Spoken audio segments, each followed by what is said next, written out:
Memorable, madami. It's really fun. I've never been this happy ever in my life. Love at first sight siya. Posible na hindi mag-sink in sa'yo, especially when you're into it. Wala kang makakita na hindi lumaan kay Julia Jones na artista. Ano pa ang papatunayan mo rin? Kapag nagmo-mall show ako at nakikita ko yung mga taong nagmamahal sa akin, yun siguro isa sa pinakamasarap na pakiramdam sa isang artista. Sarap sa feeling na people recognize you for what you do. And people appreciate you na at the same time ginagawa mo yung gusto mong gawin. When you go to a regional, when you go to a mall show that, you know, they're there. They're waiting hours before you're there.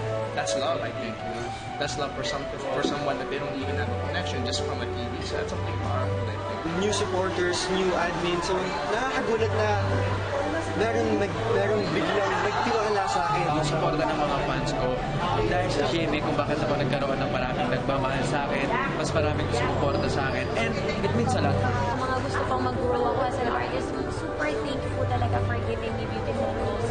And I love what I'm doing. I like it because I like challenging myself, especially this year when it comes to work. Well, I hope that I get to win an award this year, get to do a good movie. Of course, sa dancing, mas meron ako ma-achieve na beyond my expectations. So, beyond dun sa iniisip ko. Ako naman kasi every role pinapalagan. Ginagawa ko siya na kaya ko. Hindi naman sa makaka-apekto sa kinakaharap ko talaga. Ginagawa ko ng twist na ako ba na. Finding out that the rating for one of my shows was beating almost all the other shows. That feeling. Sa isang tao, ina-snap goes mo, mag-iiba ng character, mag-iiba ng personality. So that's very hard. And proud ako dito sa show na to kasi this is the first time na magpapalabas sila ng ganitong klaseng storya sa Philippines. First different role for me. Hindi katulad ng mga nagawa ko before.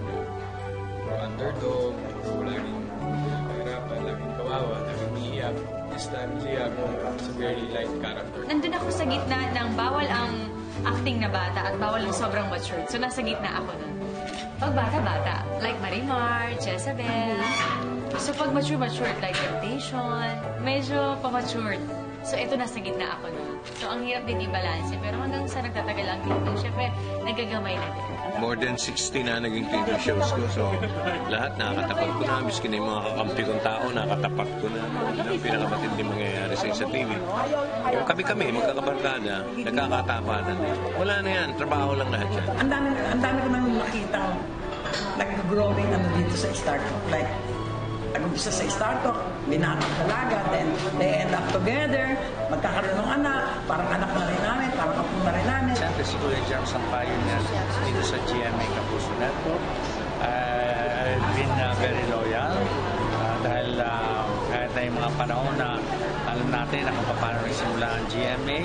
So, pinakita ko lang, pinatunayan ko na hindi tayo tumitingin sa pera, kundi yung pagmamahal natin. It's the best thing that happened to me in that year and the next years to come. So, it's so nice that you have home. Mas at home dito eh.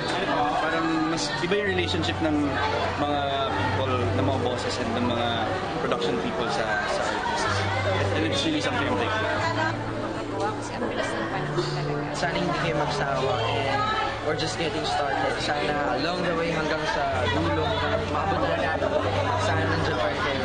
Maraming salamat sa pag-suporta niyo pa rin sa akin. And maraming salamat kasi sobrang na-touch ako sa mga sinasabi niyo. Sa lahat ng mga sumusubaybay sa akin, maraming salamat po sa inyong lahat. Really, thank you. Happy New Year, first of all. And hopefully, yung mga appointments nyo, especially this Feb, Valentine's, will be full of love. Thank you so much. Basically, that means maraming sumusuporta sa Carmela and we're very thankful kasi hindi nasasayang yung efforts namin every taping. Nalo kami na-inspire to do more very nice scenes for the viewers. Sana po magustuhan niyo. Salamat. Walang katapusan pa salamat. Being part of my life, I celebrated my 50th year in showbiz. At ngayon itong walang tulugan, 18 taon. Malaking bagay yan. Pero hindi ako nagyayabang. Ang mahalaga kung ano yung napatunayan.